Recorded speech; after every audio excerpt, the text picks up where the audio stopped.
Dans la guerre ou dans la paix, Saïgon a toujours le même visage. Apparemment, rien n'a changé ici depuis 8 ans.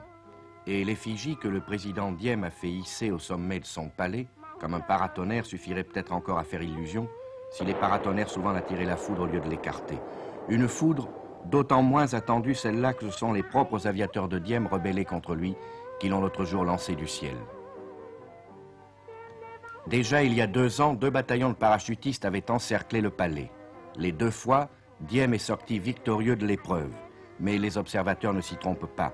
Cette guerre civile avortée, suscitée par l'opposition militaire, n'est que l'écho aberrant et déformé de l'autre guerre. Celle qui, à 25 km de là, encercle petit à petit Saïgon de sa pression invisible et inlassable. La guerre contre les communistes du Nord. C'est parce qu'elle reproche à Diem de ne pas être contre le communisme aussi fort qu'il se vantait de l'être qu'une partie de l'armée, aujourd'hui, lui est devenue ouvertement hostile.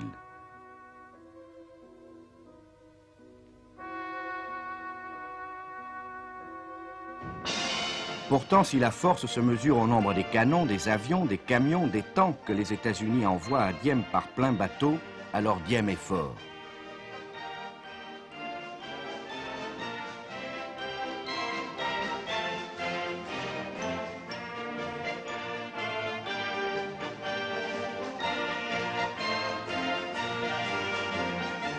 Car sur ce front qui n'ose pas encore dire son nom, l'Amérique est présente partout. Discrète dans les rues, elle l'est moins sur les plages.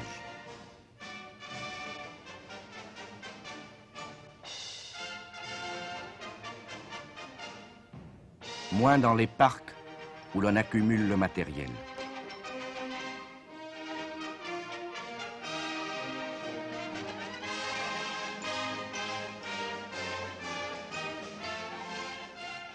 Discrète, elle l'est moins aussi dans ces camps d'entraînement de l'armée vietnamienne où les diplômés de West Point ont pris comme instructeur la place des diplômés de Saint-Cyr. Et où les jeunes recrues vietnamiennes, pour apprendre à mieux affronter la guerre révolutionnaire que les communistes avaient déjà inventée contre nous, se sont mises à la mode des fameux Marines.